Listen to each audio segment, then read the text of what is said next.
Welcome to this week's edition of Black Authors Matter TV, where we interview the latest movers and shakers in the African American literary community. You'll meet some old friends, discover new ones, and stay abreast of the latest book developments around the country and even the world. So sit back and relax for the next 2 hours with Black Authors Matter TV co-hosts Gwen Richardson and Dr. Rhonda Lawson.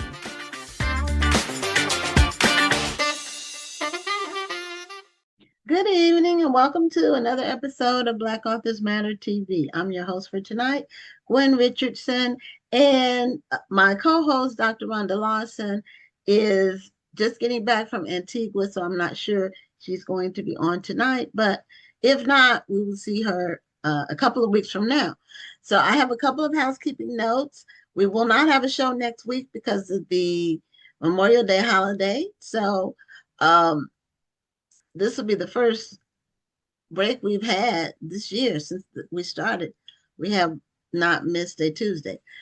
Secondly, if you weren't able to participate in last week's award show for the Black Authors Matter TV Awards, it was an amazing night, and the winners were so excited and gratified by winning, by the support of their fans and family and everything. So if you didn't get a chance to watch it, it's on the same Facebook page where you're watching this under Reels. They used to call it videos, but now it's called Reels, Reels. And you can watch the show in its entirety or certain parts or whatever. And for the National Black Book Festival, the standard registration ends May 31st. So it ends, we will not have another show before it ends. Our next show is June 2nd. So we're at 82% capacity. So if you want to participate and sign up as a registered author or publisher or small business, then I'm not sure when exactly we'll sell out, but it will be soon, probably within the next month. So anyway, we have a great, amazing lineup again tonight, like we always do. And our first guest has a debut novel, but she's an actress and she has a lot of shows to her credit. And her name is K.M. Colley. I also wanted to mention we're going to be giving away 2 books. So one of them is her new book, The Roaring Ridleys. And we give away our books based on trivia questions. So I will ask the trivia question toward the end of the show. But welcome to Black Authors Matter TV.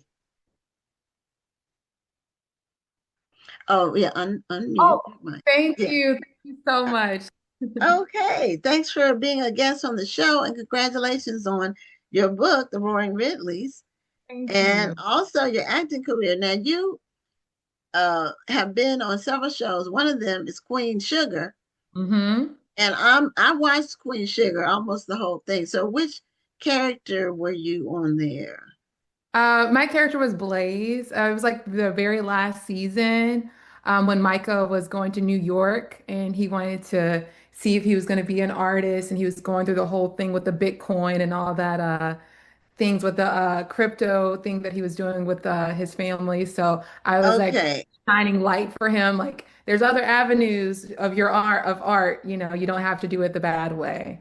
Okay, now you would be on I didn't see the last season.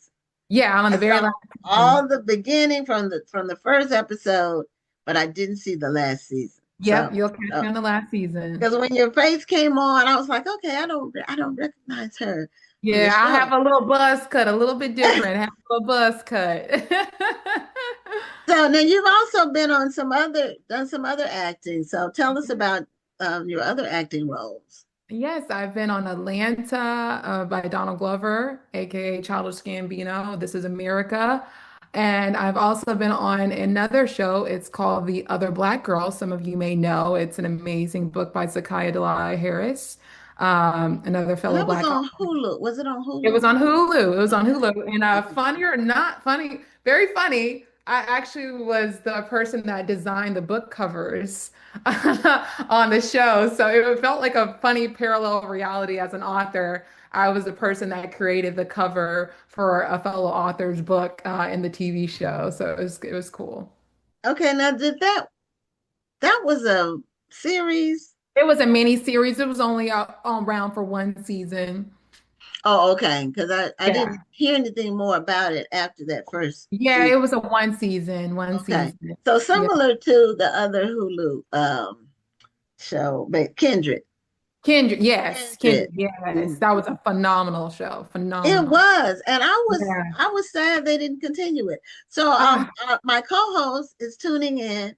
She's well rested, I'm thinking, or maybe not, because she went to Antigua and it didn't seem like she was doing a lot of resting from the pictures oh. I saw. Wow. But It's welcome back from your trip. well, thank you very much. Thank you very much. Yeah. So Sounds so our first exciting. guest is an actress. She has a book, but she was also an actress. She was on Queen Sugar, and Oh, I love Queen Sugar for a yeah, couple of pivotal episodes. yeah. See, Okay. I saw the whole thing, but I didn't see the last season, and that's Yes. the one she was in. Hmm. Oh, okay. Well, I was just background, so you wouldn't have seen me. Okay, listen, it's Oh, all you're a saying moving you were in part. it. You were saying you were in it. I thought you were saying you were watching it. No, Were you an extra? yeah, when I first retired from the army, I was doing background work, and Queen Sugar was one of the shows I did background on. It's a great set to be a part of, especially New It Orleans. is. Oh, it's so Yes, lively, so lively. Oh, it is. and We that's had fun. Rhonda's home, so that was right up your alley. So Yeah. would I have seen you, um, Rhonda, You, on any of the episodes? you would have to have really been looking. Okay. I mean, I played a waitress on one part, and you could clearly see my face. There were a couple of other episodes. Remember when Hollywood went to the class reunion? Mm-mm. But Um, I remember yeah, Hollywood. I remember him. yeah. Well, Yeah. Hollywood when Hollywood went to the class reunion, Okay. I was one of the extras at the class reunion. So maybe Okay. if you look really, really well and a little Listen, I bit. started off as background in New Orleans. My mama would drive me from Mobile, Alabama to New Orleans for 5 seconds to be a background actress. So, yes. and swore you were doing something, huh? Yeah, I swear I was. I was getting out You of were school early and everything. were you hoping they wouldn't edit out that part? Yeah, Sometimes on the editing floor the stuff gets cut. And they do. They do. so, what made you? How did you get into acting? Did Well, you go to school for acting, or? listen, being from Mobile, Alabama, there is no acting. That's not even a thought or a career. But I was raised by my grandmother predominantly. My mom had me really young. So when I was watching TV shows like The Twilight Zone and old Turner Classic Movies with my grandma, I was like, Granny, I want to be like the people on the TV screen. So my family, they would just do what they can and like put me in the little modeling classes, the acting classes. My aunt would send me to Duke University for the summer camp. They had acting and writing camps, and I would do Nice. that. So that's how I started off. And then I became married. I was a military spouse, divorced. And when I get a divorce, you get a second wind of life. So I was like, I'm going to be an actress. So I went and got classes right in the middle of COVID. I was doing virtual Zooms and classes in New York and LA. I Oh, trained as hard as I could. And it took okay. about a year and a half for me to book my very first TV show after Sirius really, really going for it. That's really, really Yeah. great. Now I can also now I've been married twice. I will co-sign. When you Hmm. get a divorce, you do get a new lease on life. It's like, New okay, lease on life. I need Yes. to change the things that got me. I need to change my hair, change my career. Yes. I need Go, to, got to go through the red hair phase once, at least once. Got to get the red wig one time. I didn't do a wig. I cut my hair. Like just, Oh, I said, let me start over. Because whatever I was on or feeling or oh, doing, yeah. whatever was attracting that kind of Mhm. person to me, let me Yeah. cleanse it. Exactly. So I didn't want have to time attract to no do. any more like I that. didn't have time to do that kind of change because I turned the paperwork in for my divorce 2 days before I left for Afghanistan. So I was in a uniform You Oh, was ready to for go. the desert. oh. Yeah, Well, that was a change. That That was a change, all was right. a that dramatic was definitely changed. change. So, but that's great that you pursued it even during COVID. A lot of books were written during COVID, but you're A the lot Yeah. of. first person that's talked about acting and learned, I picking. was doing both. Actually, I started writing, but I couldn't. I was through that gap where I was putting so much time and effort in my acting career.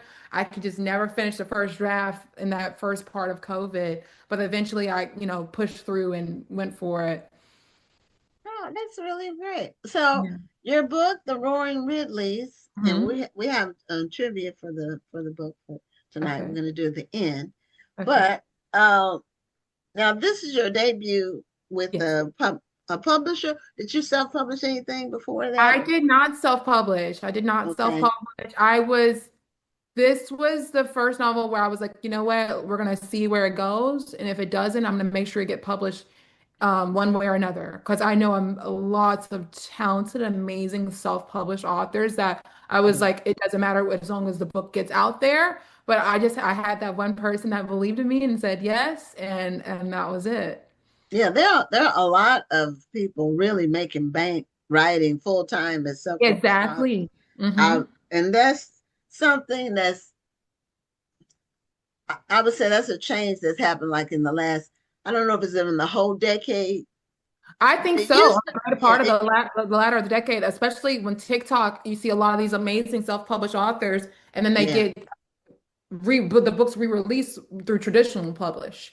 right, Uh, so right. it's Mhm. amazing to see the transition and seeing like the traditional community welcome self-published books because they're just as valid. Yeah, And it it's used to good. be the It's good. self-published person was kind of like um it was more of a calling. It was Yeah. more of a mission than it was for a Yeah. career. Well, Yeah. I mean, let's be real. When self-publishing first started, Mm, it wasn't a badge of honor.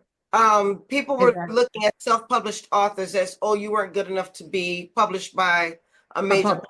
publisher. Right, Hmm. And right. unfortunately, some of the books that were self-published, you could tell that it was done themselves. But um, people have started learning more and more about the industry, and Hmm. technology has gotten better.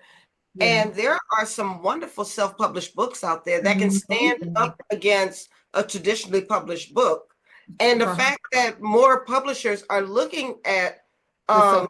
self-published books is a good Hmm. thing because it shows that that author knows how to sell a book. They've Hmm. they've already They've got to do everything on their own. Market the yes, book.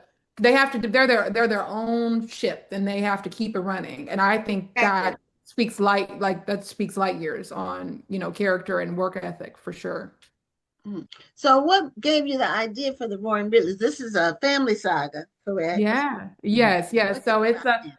It's definitely there's definitely could be some prequels in the work and maybe some sequels, for sure sequels, because this book focused on the sisters. Originally, it was all the siblings. Each sibling had their own chapter, but there's seven siblings, and that's really hard to go through each of those siblings like mindset and point of view. So I didn't want to like thin it out too much where it's like, okay, let's get to know these characters and then leave some more room for a later book for the brothers. But yeah, the idea came when I was 14, 15. I would go to Duke University. My aunt would get me from Alabama, and we would drive down to North Carolina, and they would get me in summer camps. And during that summer camp, I would have roommates from around the world, Hong Kong, India, Venezuela, Paris. I still have friends with a lot of them today. London, and I was like, gosh, it would be so amazing if there was like a book because we felt like family at the time. I was like, it would be amazing if there was a book like that that represents so many different cultures. Like I was introducing them to or like Debbie cakes, oatmeal cream pies. I would give my grandma and them and my aunt would go get the Debbie cakes so they can take it back to Paris and Hong Kong, and I'm getting them all the good stuff. So I wanted something that felt like a family, and I was a huge fan of The Great Gatsby. But when I watched the, obviously the remake that came out with Leonardo DiCaprio, I was like, they got our music, but there's nobody like me or us that's like represented in the movie. So I wanted to really hone in on the Harlem Renaissance, get people like there's so much of the 1920s, especially in the Harlem Renaissance, that nobody talks about, nobody knows. I had to do book reports on Madam C.J. Walker when I was, younger, and I didn't know that Layla Walker was a huge part of the Harlem Renaissance. So that was just a fun thing. I love history. So going back, especially during the Harlem Renaissance and Black history, and combining these worlds that people only saw the glamorous roaring 20s as people that were only white. I was like, no, we're going to bring everybody in this and let everybody have a chance to shine in this. Absolutely. Mhm. Absolutely. I mean, anybody who has the opportunity to take a Harlem Renaissance class, do it. I'm Yes. never going to forget taking a Harlem Renaissance class when I was in college. And you're so right that there's so much more to that movement that a lot of people don't realize. I have no clue. They think Langston Hughes and Zora Neale Hurston, but there were so many other players who may not have the name recognition that Langston had, that Zora had, but they Exactly. gave just as big a contribution and even bigger. And then that's just the written part of it. You have to Yeah. also look at the art, look at Yes. the music. The There was so fashion, that's why I add in Anne Lowe, for yeah, example. I was really big on adding Anne Lowe because when I found out about the whole thing about the Kennedy dress and how the Kennedys were really like happy with her wedding dress, and I'm like, Anne Lowe deserves to be recognized. She did a lot of work in the fashion, world. So mm, yeah, no, I'm glad I was able to like at least introduce some people to that era. So hopefully yes. they'll be inclined to learn even more since it's still historical fiction. Yeah, there's several people who've written books recently about historical fiction pieces Mhm. about Harlem Renaissance. Rashonda Tate has a new one, Yeah. was Left from Harlem, and then Victoria had Harlem Rhapsody. And the Anne Lowe, is her name. She wrote a book about Anne Lowe that came Oh, out about 3 years ago. I can't call okay. her name right now, but Yeah. Piper Hughley. Piper. Okay. Yes. Mhm. Yes. Oh yeah, I remember Piper. Yeah, she Mhm. did a book about her. So there are a few people, and then Alelia Bundles wrote the book about Alelia Walker. It Yes. came out last year, I think it was, Yeah. and she was on the show earlier this year talking Yeah. about, or the end of last year. So there's some, but there's one thing about when history is depicted, a lot of times different eras, it's like we we don't exist. We You don't know, exist. They don't want to show Mhm. us at all. Mm. and one show that does a good job of mixing the two from a historical perspective is an HBO show called The Gilded Age. Have you all, either of you all Yes, watched I that? love that show. Watched it yet, but I wanted to. You It's should watch great. it. It's Yeah. a It's definitely really great. It's a definitely a recommended watch. What Yeah. it's, network is it? HBO. it's HBO. Okay, I have Mhm. HBO. I have all those. I'm one of the few people who still has cable. So Well, Yes. I have the on the smart TV. I have yeah. Max on Hmm. there, and I think I have the cheapest Yeah, they version. change. It I has think they call it commercials. Max now. They don't even Yeah, call it Yeah, HBO they no don't even more. call it HBO Max anymore. Yeah, no, it's just but I think Max. it's only $6.99 if you do commercials, and they only do a commercial at the very beginning. They And I don't don't break mind the it up. commercials. I really Me don't. either. The commercials We need don't a bother break. me. They're Yeah, at short, least you you can know. you can run and get something to eat or go Right, and use the exactly. restroom Go to without the missing bathroom. anything. Yeah, Or have room to talk about it with the family member, like, oh, what did you think Yeah. about this part? Instead of trying to pause it and then say right. something. Or the I people feel who like interrupt what's going on because they want to talk about it and then you miss the next point. exactly, exactly. Commercials were invented for a reason. They do. It's a They're small helpful. intermission. They're helpful. And if I'm reading a book, a lot of times during the commercials, I'll read a couple of pages during the commercial break. Yeah. So That's I'll do true. that. Well, So sometimes I like to exercise with it. So what I'll do mhm, is maybe yeah, I've done run in that. place until the commercials end.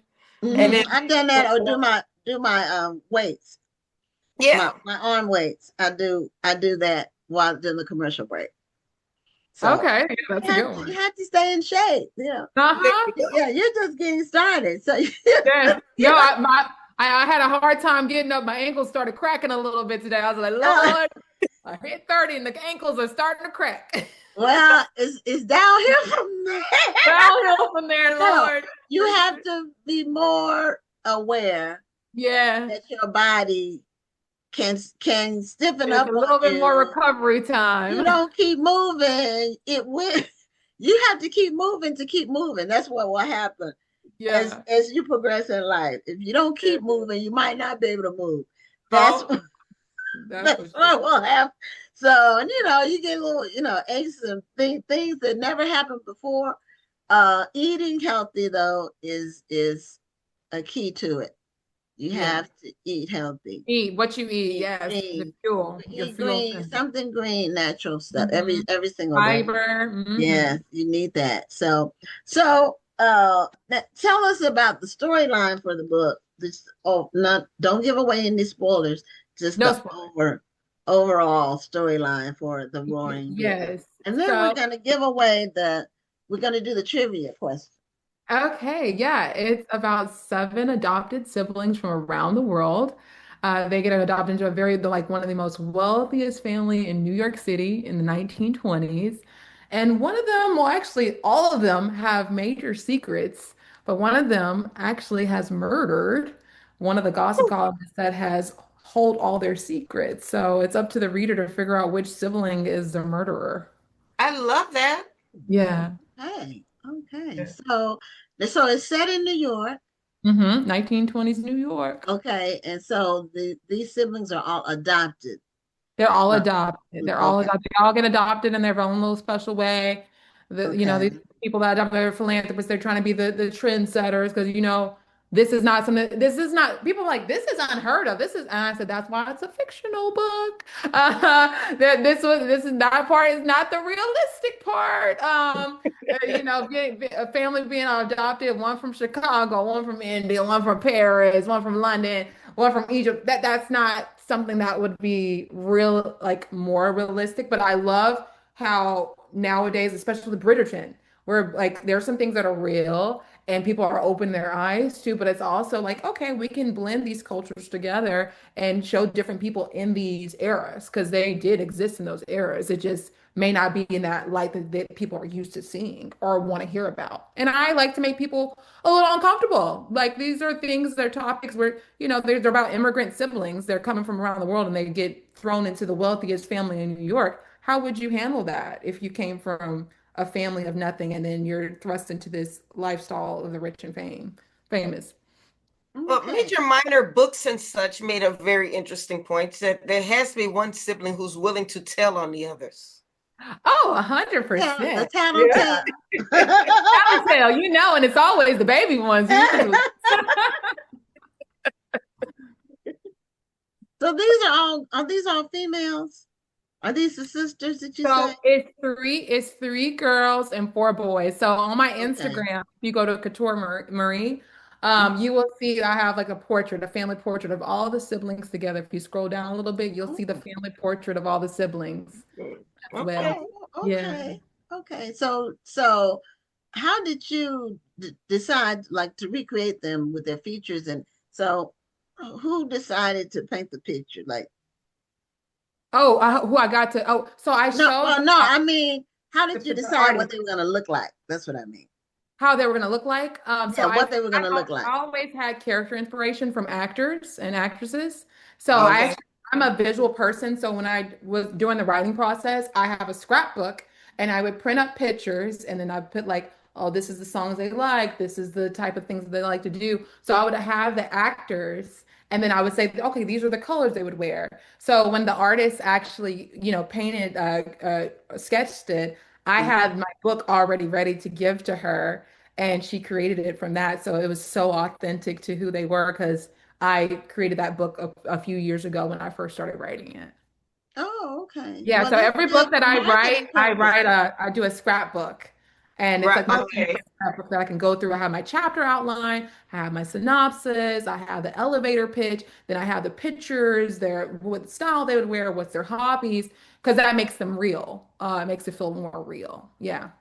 Okay. Yeah, I like to do that. I've not actually made a whole scrapbook. I really like that concept. I mean, I make a character profile of each of my Yes. characters, Character but I profile. just kind of write it down. But I like Yes. how you take it the extra step. Oh, arts and crafts. I love like gluing it, printing it up, gluing the pictures, and it makes Yes. it so like a physical, like tangible And instead it of looking actually at the helps you to keep them computer. consistent, right? Yeah, yeah. Very, very much so. Very much so. I guess if you write fiction a lot, you have that process. And also being an actress, that's how they do like Okay. cast the like Oh, with the yeah. roles. They have the pictures of like, okay, this is who we're kind of imagining for this role. We need to find Right. an actor, an actress that fits that. So I kind of blended both of those worlds when it came to that. I was like, okay, I need the visual. Sometimes I'll even have like a little cork board to do it. It just depends on how I want to. Okay, so it's almost like a portfolio for your Yeah, it is. It Good way is. to Yeah. put it. Yes. Yeah. for your book. And that is an acting thing. It That is. is something that I have a friend who's an actress, and Yeah. actually more than one, but um she picked up acting in her later years. So she plays, the mother role, the Okay. grandmother role. She plays those types of Okay. roles, and she Yeah. gets she gets quite a few roles. That's good. Yeah. No, it's not The that many. It's movies. really not that many actors and actresses when you really think about it. It's really not that many of us. Yeah, Yeah, my daughter did it for a little while. She went to Clark Atlanta University for Okay. All right. yeah, she graduated with a theater degree. And Okay. she decided not to go the acting route after she graduated, but she uses many of those skills for when she goes on job interviews, or when she was doing the pageant circuit for a little while. A lot Yeah. of those skills helped her in the Oh, pageant 100 circuit. translates very well. Yes. Yeah, Now, that's did you ever amazing. do pageants? I'm actually running for Miss Alabama, USA, right now, the 75th Okay. Diamond Year. Okay. So, Okay, see, I asked the question and was Yeah. Since we can't be in Alabama to cheer you on, we're gonna need you to win. So when you do and the Miss USA is going to be hey. in Miami this year, the 75th Diamond Year. So, fingers Oh, crossed, I'm just going in with peace and I feel blessed to even have the yeah, opportunity because 3 years ago they didn't allow married women, and divorced and people that have children to compete. And now I would love to be the first Miss USA that has had all of those things happen to me. So I'm excited. Yeah, I'm really excited. I'm going well, we very wish hard. you all the best. Well, I wish we could be Thank you. there to cheer you on, but Yes, they'll be you know, but I'll send you the Zoom link. I'll send you the not the, I'll send you the live link where you can look at it live. oh, okay, perfect. Yeah, that way we can cheer you on. Yes, thank you so much. so here's the trivia we're going to do for your book. Ooh. And so, for those of you all who watch the show, if you get the answer right, you put it in the chat what you think the answer is, and whoever gets it first wins the book, and we mail you the book. So here's the trivia for the Roaring Ridleys. What is the first name of the oldest Ridley sibling? So the trivia that we ask is always in the synopsis or the Yes. author summary. So the first person to get the first name of the Ridley sibling, the oldest one, Yes. you get the book. So and Hey, this is an art. This is an art, but the book came out. Let's see, April 21st. So it May hasn't 1st. been out a It month. came out May 1st. They Oh, changed they the date. changed it. Oh, Mhm. okay. So Yeah, it it came came. out May 1st. Oh, okay. So 2 weeks ago. Yeah. Okay, well, it's brand new. Yeah. Congratulations again. Thank you. And continued success in your acting career, your pageant career, and your Thank writing career. thank you so much for having me. Well, Okay. You're it welcome. was a pleasure. It was a pleasure meeting you. Bye-bye. Have a great night. You too. Bye-bye. So, Rhonda, give us a 1 minute wrap up about your trip to Antigua. We missed you last week for the awards, and Yeah, but I said when you were saying you were going to Antigua and you left Wednesday, didn't you? yeah. I actually left Tuesday night. I took the train into New York, and that's why I Okay. thought I could still do the show because I'm like, okay, it's in New York. I'm going to be on the train. I don't leave until later. I can at least do the show for a little while. It did not work out for me at all. I was wondering how in the world. I said, how the heck she do all of that and go to Antigua the next morning or whenever Yeah. you went? I knew it was imminent because I saw your video of you getting your braids done Yeah. Monday. So it's good that you even tried. So it went well. We didn't have any glitches or anything. We had no Good. tech problems or anything like happened last year where we had the tech problem. But everything went well and everybody who won was excited. So Good. I'm but yeah, happy. I've never been to Antigua, so Well, I will say it's a very, very beautiful island. It's in the Caribbean. So when we got off the plane and walked through the airport, we hear the kettle drums going, the guys playing the drums, and I just wanted to cry. I was like, look at all these beautiful Black people out here. It was just beautiful. We stayed on an all-inclusive resort. I don't know if you saw my picture when I was swimming with the yes. stingrays. Anyway, I thought they were deadly.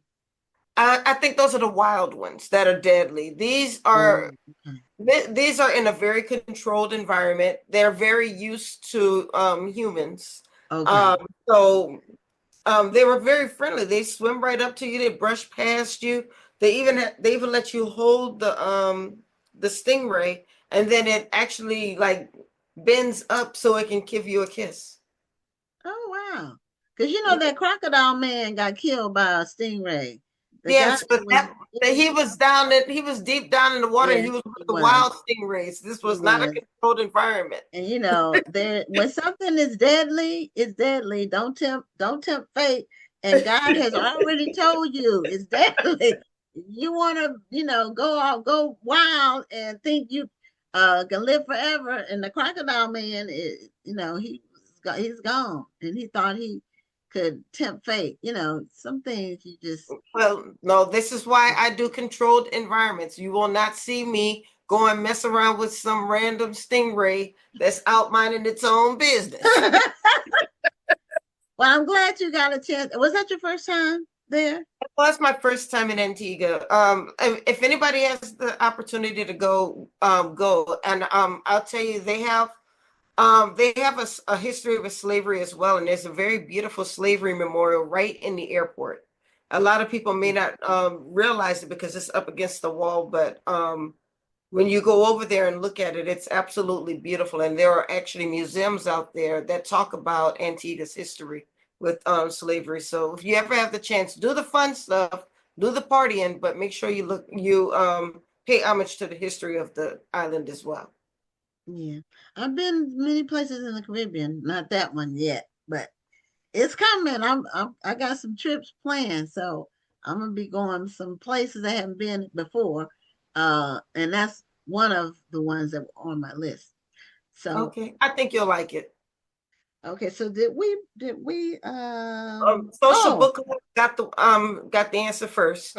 Yeah, Social Book Club did but the major minor books and such, they answered it too, but after. So right. The Social Book Club, you all get the book, and we will mail it to you tomorrow or the next day.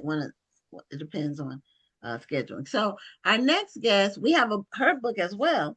So we have 2 books we're giving away today. And our next guest is Chrystal Giles. And she is a middle grade author. And her book is called Listen to the Girls. We have some trivia about her book as well. So, Chrystal, welcome to Black Authors Matter TV. Thank you so much for having me. Well, thank you for being here. And you are joining us from where? I am in Charlotte, North Carolina. Okay, all right. Well, my people are from North Carolina. So. Okay, awesome. Yeah, I got lots of roots there. My daughter went to Central, which Durham, and my sister went to Bennett. My brother-in-law went to A&T. And wow. My dad went to Central before, when it wasn't called Central. It was called North Carolina College. I love that. So you do have deep roots. Both my mother and my father from North Carolina. Awesome. Yeah. So, tell us about being a middle grade author. What made you decide middle grade is where I want to focus on? Yeah, so to be honest, I started with picture books. And so writing is a bit of a second career for me. And I did not really come to writing for children until my son was born. He is almost 11, so it's been about 10 years or so. And to be honest, at that time, I just did not see enough books that reflected his life, my life, and our family. And so I started looking for books. I couldn't find exactly what I wanted. And so I just started writing picture books in the way that I wish they existed. And so I wrote some were good, some were not very good.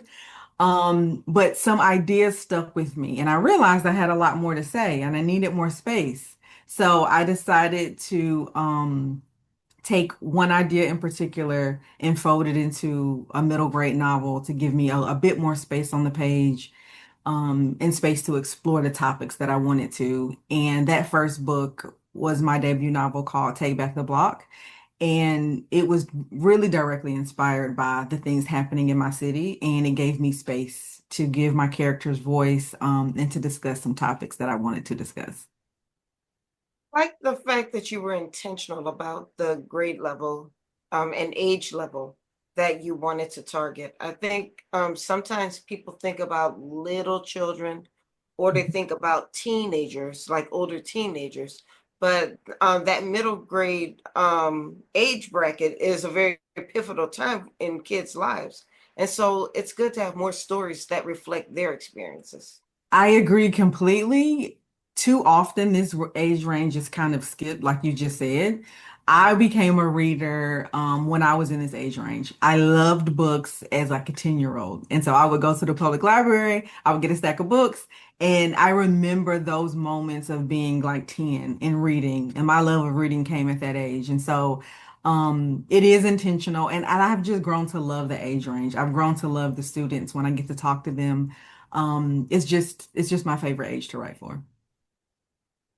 Yeah. Um, the word pivotal that Rhonda used was the word that was in my mind too, because if if you if you miss them or if you don't capture their attention in middle school, you lose them. That's the bridge between the elementary and high school. And normally, if they don't get traction in middle school, they won't do well in high school. Right. It really is the pivotal bridge. Those 3 years are really pivotal. So, and having some reading material that's relevant is part of it. I agree totally. I write contemporary realistic fiction. And so I tell all of the students that I write for, I'm trying to capture you, your life, your aunties, your sisters. And if they do not sound like people you know, if my characters do not remind you of people, then I got it wrong. So I try very hard to make sure I tap into what they like, maybe what they're interested in, maybe the things that they don't know they're interested in. But I try to pull them in with language and voice that they relate to, and some fun stuff too. But to your point, often if you can hook them early, they'll stick with you. And so that's the goal. Yeah, I wanted to refer to one of the questions that someone had online, and it could be relevant to your book too. They asked the major minor books and such as where do we order copies for our store? Normally for these books are by the big publishers, and normally for that you go through a distributor. So the one that we use, our company uses is Ingram. That's who we've been using for 25 years. But I did put her website in the chat though. So if you want to try to reach out through the website, she may be able to point you in the right direction. But since that book is with a major publisher, Gwen's right, that may be the best place to go through is through that publisher or right, through one of or the through distributors. Ingram or the Yeah, publisher. But the thing about Ingram, you can order any book from any publisher. Mhm. right, that's true. And whereas if you go through the publisher, you can only get their books. So that's the difference. And so you can't mix other titles or other other publishing houses works with an order. So you do get a better price with a publisher normally, a better discount, but you have to weigh it all when you have a store. And I'm assuming that they do have a store because it's called Major Minor Books and such. So they're new to the show because I don't remember seeing them post before. So or comment before. So now your new book is called Listen to the Girls, and this came out May 5th, which was Yes. last 2 weeks ago. And tell us what this is about. I love the Okay. title, by the way. Hmm. I'm sorry, you want to go ahead? No, I just said I love the title. Oh, yes. Okay, so listen to the girls. Before I give you, I will tell you, I write about real topics, right? I said that. So this book is my third novel, and it is for readers 10 plus, perfect for middle schoolers, and it approaches a tough topic, right? So the main character is Calla. She is approaching the very end of her seventh grade year. She's excited for summer break to hang out at the pool with her friends. And on the very last day of school, rumors start to swirl about her favorite teacher. And the Mm. rumors are that he has had some inappropriate behaviors with female students, and she is confused. She doesn't know what's true. She feels a little bit uncomfortable because this is her favorite teacher and she admires him, but she's also aware that everyone is talking about it and the source of the information feels real, but she doesn't know what to do. So this topic in the book is it's a real life topic. And so we follow her through the story on her discovery of truth.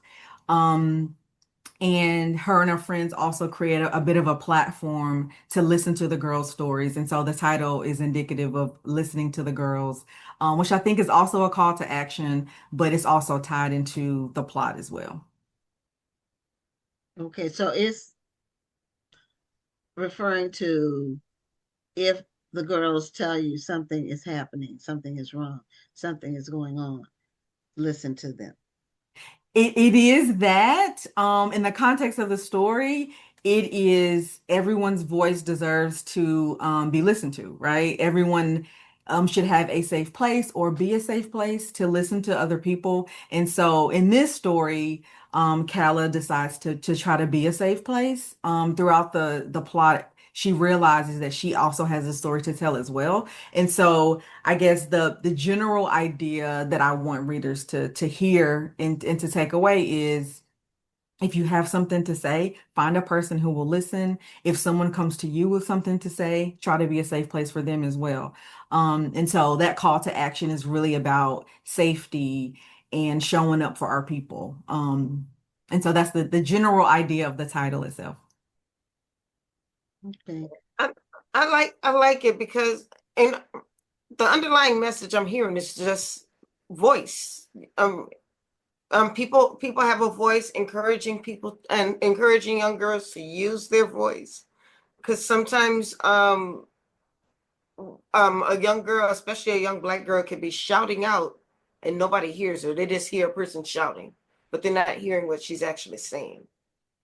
Absolutely. And the support. So the book goes a little bit deeper, really age appropriate depth, but it does go deeper into what grooming is. It goes deeper into what it means to feel uncomfortable, what it means to not be sure what to say and when to say it. And so to your point, sometimes, our girls are speaking and they are being ignored. And so that's also kind of touched on in the book. And then sometimes they want to speak and they don't feel like they have a place to go where they'll be listened to or heard or believed. And so all of that kind of is addressed in the book as well, and some age appropriate conversations around what's appropriate, what's not, what we should be alerting our adults about, and things that may seem uncomfortable. I really wanted to touch on the nuance of what do we do when we feel uncomfortable, right? Let's not tuck it in, right? Let's not hide it. Let's talk out. Let's speak out a little bit about it. Find a safe person to talk to. And so the book addresses that. Love that. So does your character reach out to adults or does she discuss it with her fellow classmates? So initially, she kind of tucks it in, right? And so she's going through this emotional struggle. And so the book really does go through her emotional arc of realization. There is a kind of third party adult in the book that she gets some information from.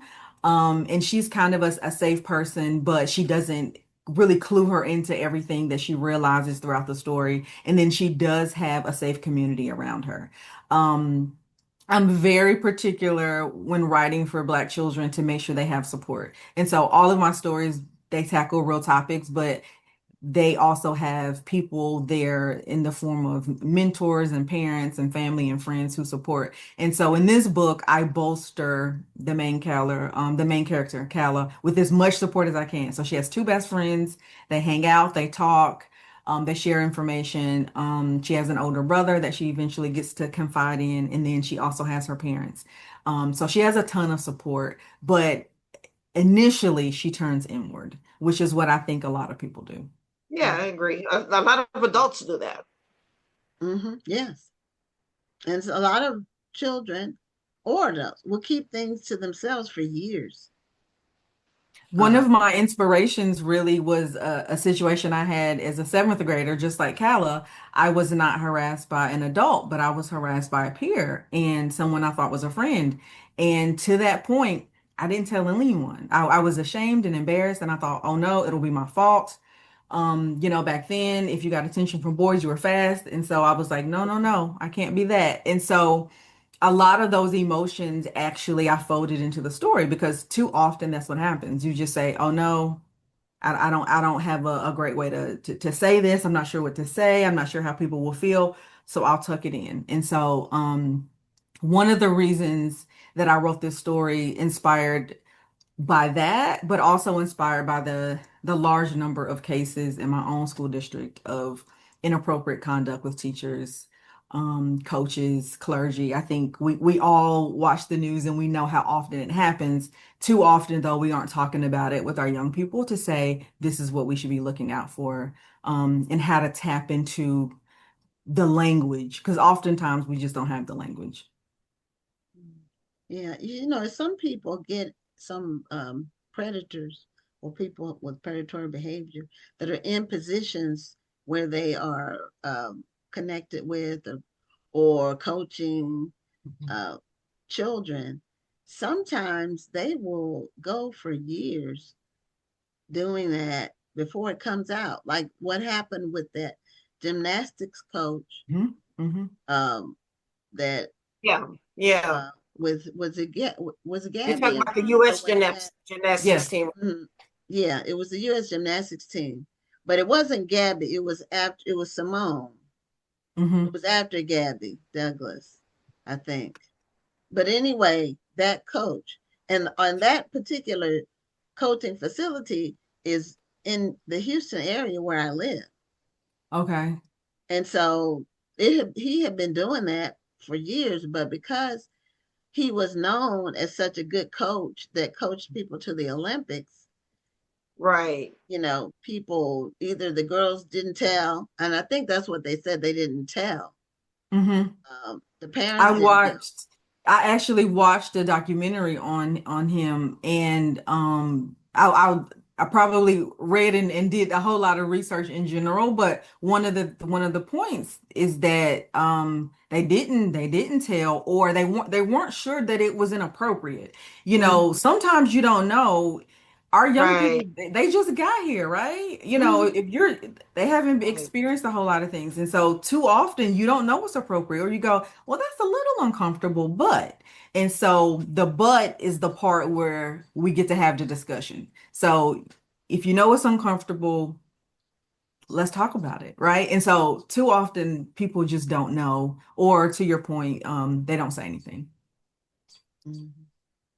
Yeah, the hearing where they talked about it, I think they appeared before Congress, and Hmm. they were telling about their experience, and it's just you just wonder why what what makes a grown person, normally it's a male, but it can be a female too, abuse children. What are they purely evil, or were they abused too, and then they just got on this path where they were doing I the think same it's thing that was probably done to them? I think it's probably a little bit of both.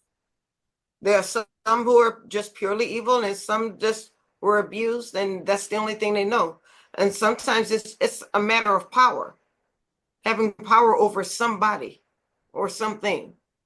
And unfortunately, that something winds up being kids.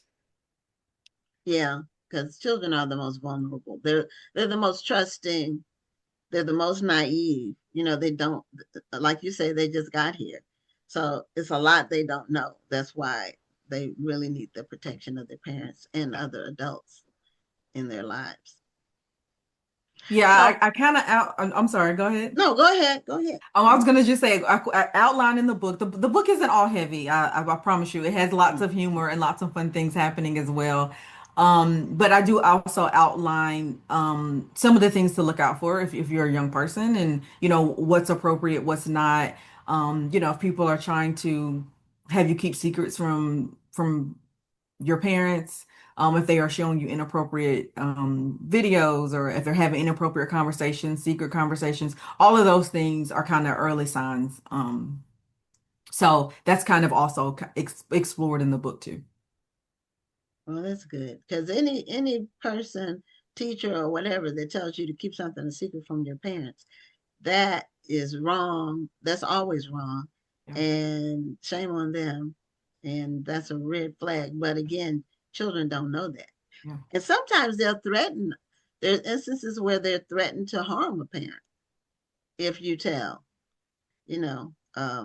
So it's unfortunate. But now this book is your latest book, and your other two books, you said this is your third book. So what Yes. were your other two books? What were the topics for your other two? Yes. So my first one is Take Back the Block. This is Okay. Wes, and it explores the topic of social justice and change in neighborhoods. So Wes is he lives in a neighborhood. It's loosely based in Charlotte, and his neighborhood is changing. A developer has come in and they want to buy the homes and make some changes. And so Wes isn't necessarily all that interested in standing up for his community, but he does not want to have to leave his home. And so it's an early look at what it means when neighborhoods are changing, what it means when corporations come in and want to tear things apart. So it's an entry level look at what gentrification is and what it means to tear apart neighborhoods and what it means to try to keep our neighborhoods whole. And so it's a deep dive into community. And it does have some social justice bits in it as well. And while his neighborhood is changing, his friendships are also changing. So lots of interesting bits in relationship to middle grade literature.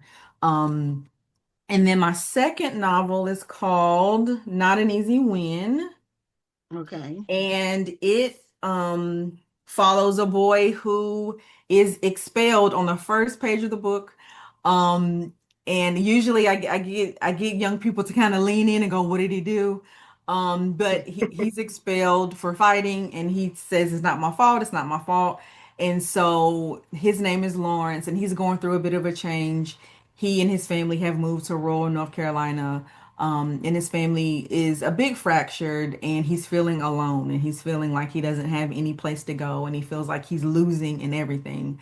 Um, and then he finds a rec center where these kids are playing chess, and he finds a mentor, and he finds a place to be. He finds his community there. And throughout the course of the story, he learns the game of chess, which is kind of a metaphor for life, really. But he also finds his people and he finds his place. And so all of that happens in the context of a story about a kid finding his people and his place. I, so I really bow down to folks who can tackle these serious subjects that kids go through every day, but you still find a way to make them humorous. How do you do that? Yeah, well, I'm so happy you said that. I work very hard at it. One, no one wants to be barraged with heaviness, right? And so I don't want to do that either. I do tackle real life topics because kids go through them, and I like to address social and cultural things. but I try to infuse it with interesting language. I always have really, really interesting characters. And so, in Not an Easy Win, there's a girl and there's a crush and he likes her. And so it automatically adds some lightness to it. I also give the kids something to do. So in Take Back the Block, he has a school project and he also has a group of friends. And they are constantly in the middle of doing things, right? They play video games, they play basketball, all the stuff that kids like to do. And then in Not an Easy Win, they play chess, they listen to music. And so all of those things are what keeps the kids around for maybe the tough things. But if I give them enough fun, they usually stick around enough to keep reading. And so that's what I've done with my books to try to balance it out. I I commit myself to not putting like harm and trauma on my pages, particularly with Black children. So I will give you real life, but I'm gonna also even it out, and balance it out in a way that makes the book seems interesting and fun too. Yeah, you're right. Nobody wants to be beat down by life. You Yeah. know, they're already Yeah. going through a lot, and then you might be giving them a voice, but they want to smile too sometimes. I get it. Absolutely. Yeah, a lot of times reading is for escape or to be in another world or another place where you can think about different things. And it doesn't mean that your life is traumatic. It's just when I read, I like to read about. I love character development. Yeah. That's my favorite thing, and some authors are just really great at that. So I noticed your first two books had boys as the main central theme, and you have a son. So then you decided you wanted to do something with the girls for book three. I think so. So between me and my husband, we have 10 nephews. And like you said, I Wow. have a son. So I Oh, think I think at wow. some point, well, we've got a couple nieces, but it's way more nephews. And Okay. so I think at a point, the boy brain was just on my mind. Also, when I first came into this industry, there were not a lot of books that focused on Black boys. There were some, and they were great, but I thought I could bring the nuance of humor and fun and emotion and not those flat characters. To your point, creating characters is my absolute favorite part of writing, is what I do first. If I can't hear my character voice, I don't write it. So I wanted to fill out the boy voice because too often it's flat, right? And it's usually a singular negative narrative, and I wasn't going to do that. So I think originally that was kind of my goal. And then I just had to wait for this girl to find me. I knew what I wanted her to be, but I had to wait for her to find me. And so I'm so happy that I got to fill her up too. And so going forward, I'll have a mix of boy and girl characters. But even the books with boy characters, there are very strong girls in there as well. So I mix it up. But I am happy to have my first girl, I have to say. Yeah, a lot of when you have children, a lot of your writing is inspired by the children that you have. It's Hmm. just, especially if you're writing fiction or nonfiction, which is the case, for me with some of the work I've done. So we're going to do the trivia now. Okay. So we're going to give the book away. And the trivia for Listen to the Girls, I had put a sticky note on it, but Listen to the Girls by Chrystal D. Giles. And the trivia is the main character, Kala's mother, Dion, is employed in what profession? So that's the trivia. What does Kala, the main characters, what does her mother do as her profession? And if you answer correctly, or the first person to answer correctly gets a copy of the book mailed to them. And I think, is this an ARC or is this a yeah, this is an advanced reading copy. But it looks just like the book. It So does. It does. And it's really close to the final copy for sure. yeah. So we're at the end of our time, Chrystal, but um thank you for being a guest on the show. We're assuming your book is available wherever books are sold. And congratulations on book number 3. Thank you so much for having me. Thank you for doing all you do for Black authors too. I love the space and thank you for having me. Okay, Well, you're thank welcome.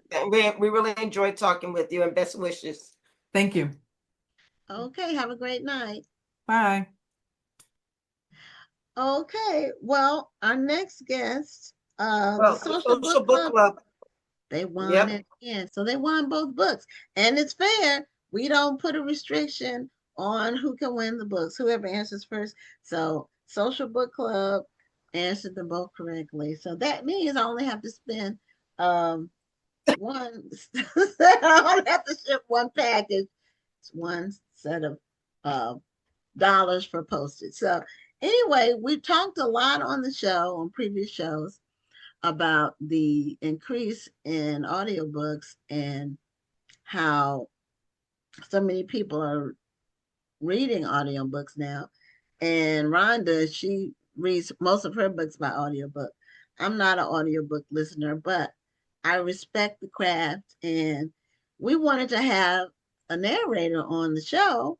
So our first narrator, and we're going to be inviting some other ones because I kind of want to see the differences between how they approach the craft and just the whole their participation in the industry. But our first one is Cary Hite. And when I posted that he was going to be on the show, I was getting responses from people saying that you were their favorite narrator. So, um, welcome to Black Authors Matter TV. Thank you for having me. Oh, Rhonda, you muted yourself. Oh, sorry. I said thank you for being here. Yeah. Yes, I'm excited to talk with you because Gwen knows that I am an audiobook girly. I just don't have the time as much as I used to anymore to sit down and read a book, but it doesn't mean that I don't love books. So I like to listen to a book while I'm driving, while I'm exercising. But one thing, as many audiobooks as I've listened to, and a narrator can really ruin a story if they are not engaged in a story and if they are not making the story sound interesting. So I mean, but how do you do that? Do you have to really like the story before you choose the story to read? That would be nice. Would be. Well, first I'd like to say listening to audiobooks is also reading. Yes, absolutely. I agree. So I just want to put that out there to debunk all the nonsense of people say that that's not reading. It absolutely is. Now, in terms of getting into the story, I like to think about not just the person who took the time to write the story, but who their listening audience is going to be. And there's a market for every type of story out there. And even though sometimes the subject matter may not be something that I am, that is a favorite of mine at that point in time, I approach each one as if it is. And along the way, I learn some things about it that I can connect with. And then I keep whoever's going to be listening to it in mind. So you have to stay locked in. And I think for me, my pathway to get there is I played sports for a long time. So I kind of tap into that athletic mind state. You just got to do what you got to do to get it done. So yeah, that's how I approach it. So what sport did you play? I played football and I ran track. Oh, okay. What position in football? I played corner and safety. Okay. You know, I'm an avid football fan. Oh yeah. So yeah, NFL. NFL. Well, you're in Texas. You're in Texas, right? But yeah, but that's not my team. But yeah, Oh. I'm in Texas. But everybody in Texas is a football fan, though. It's like the law. Is it? You think so? Well, it's known for that, but not everybody is. But I get what you're saying. There is a I mean, because I played plenty down in Houston. I played plenty. Okay, did you play pro? Well, I played semi-pro for a while, so I was Okay. bouncing. Yeah. Okay. Yeah, the corners, they don't get as much attention and recognition as they should. Well, Um now they do. Now they're getting paid. They're getting paid way more than when I was playing corner. yeah, well, you're right. In later years, they have become more famous. Yeah, And with that goes the paycheck. But it's very, right. very important because they defend against the points. Against, And against so those speedy wide yeah, receivers. yeah. Exactly. So it's so it's interesting that you put sports with the I would never have thought of that. But now did you do any kind of voice work or radio work ever? Did you do any of that?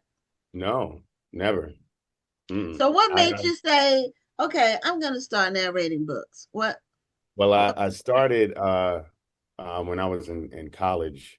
I was trying to get an intro to acting class as an elective because everyone said that was an easy A. But I wasn't able to get into the class because everybody signed up for it. So it was already packed. So I went to the head of the department to try to get written in. And instead of writing me in, he invited me to an audition for a play. Out of curiosity, I went to the audition and I got to see other people auditioning, and that gave me the confidence to be able to do it myself. I went up there, I did it. I ended up getting cast, and then that play ended up being Fences, and it was my first introduction to August Wilson and all of his Wow. work. And so then that was very important to me because then I did a deep dive, and then I wanted to do all of his stuff. And again, even with my first stage play, I didn't have acting experience, but I had life experience. And I used the things I had learned from football and in life to help me navigate this new world of acting, theater. And so really becoming more involved with theater opened up opportunities for me to then audition for Audible. And once I got in with them, it was off to the races. Now, audiobooks have become somewhat of a side hustle now. I mean, they'll say if you want to earn extra money, go to ACX and make an audition tape and wait for somebody to choose you, and you can read audiobooks. And I see you shaking your head, so I know you know where I'm. yeah. So Mhm. I think people don't really understand, and it kind of goes back to what I was saying earlier about how sometimes a narrator can make or break a story. Mhm. So, what are some things that people just may not realize? It's not as easy as just picking up a manuscript and reading it. If you want a side hustle, do Uber Eats. That's a good That's side not hustle if you have a car. Uh, Audiobook narration is not a side hustle. Um, you have to be dedicated. It's a craft. It's not a hustle. It's a whole craft. You have to study. It's technique, and yeah, it's a lot involved. So when I see those ads, they really annoy me because that's not it. Um, it's a lot of time and dedication, and especially in the world of voice, it is the most time consuming. So anyone who gets into it thinking it's a quick side hustle, you are sorely mistaken, and you will probably never do it again because it's it's uh it's time consuming and very work intensive. But if you love to tell stories and you want to learn how to do this, then there are excellent coaches and just narrators who can help you along the pathway. Excellent workshops, where people are always giving advice and telling you about tools because it's also technical. You have to have some technical knowledge because you're working with a digital workspace. So you have to know how to use Pro Tools or Audacity or GarageBand, any number of of recording platforms. And sometimes you'll have to edit yourself. You have to direct yourself. So say say you're trying to get someplace, but you don't have GPS and you don't know which way to go. How are you going to direct yourself if you don't know what you're doing? So yeah, it's a craft, not a side hustle. Now, is there a particular kind of story you like to narrate, like genre wise, or are The you kind next of one, open I'm to? all over the place. So just the Okay. next one, like what? Oh, okay. Uh, Okay. yeah, because I narrate across all genres. So really, it is about the story. I've been extremely fortunate in that way, where you'll have some narrators that are focused on one genre because that's what they love, especially romance. Mm. So they'll label themselves as romance narrators. Um, I'm just a storyteller. So if I really like the story, I dig the story, I can tell the story. Okay. So, But I will say this, I've been fortunate that I've been able to narrate a lot of autobiographies and biographies.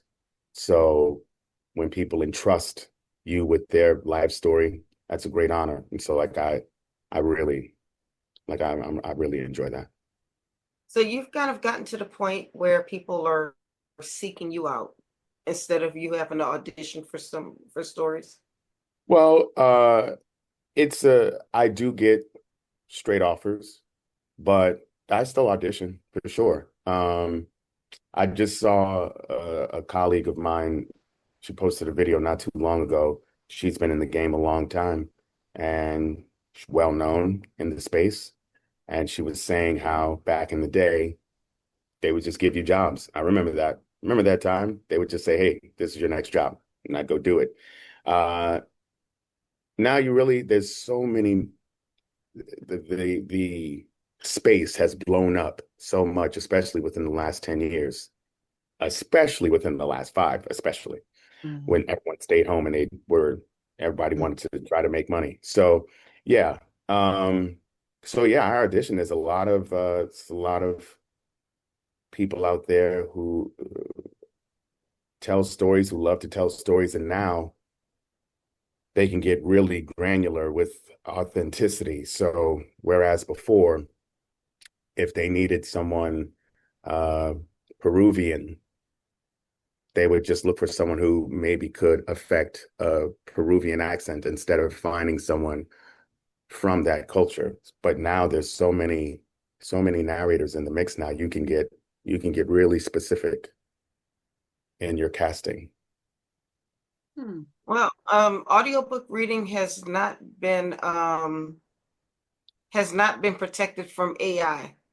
So now Ask about AI. I'm sorry. I was gonna ask about AI. So, yeah, that was my next question. But the Rhonda, only thing I was going to ask about, I'm an AI proponent. I use AI, but I actually even considered one of those Amazon services where they would get an AI voice to read it. I was like, this is making my story sound so robotic. I can't do this to my story. Good But choice. yeah, but people are seeing that now. They're like, oh, maybe I can save a few dollars by just doing an AI voice now. But what's the danger in doing something like that? Um, if you were going to get heart surgery, would you want to go to a discount doctor? Exactly. I don't think so. So if you love your story, you're going to tell everyone how you feel about it by who you choose to hire. So I would say this, the AI, the technology itself will continue to get better, sure. And there are great uses for it, but with something that powerful, you got to be careful because not everyone has great intentions in its usage. And they do use it to cut costs and corners and whatnot. But the thing AI can never, because the only thing AI can do is follow commands. At this point, AI is not sentient, meaning it doesn't have any lived in experiences. I have lived in experiences. So when I'm telling your story, it's from a real place, not a replicated place of somebody else's experience. You So know in how that, that character feels because you may have gone through that similar situation yourself. exactly. Where all AI could do is just regurgitate it. They could just repeat it. but AI has never gone through it itself. Um, Yeah, it's kind of so like the difference between having a soul and not having a soul. To right, me, AI absolutely, is soulless. right, There's no humanity to it. right. And it shows. Hmm. Um, now I don't think you can replicate the human. You can come close, but you Again, can't. it'll just be repeating. It'll just be Right, repeating. It won't be creating. right, And that's what we exactly. do. We create. Yes, humans do.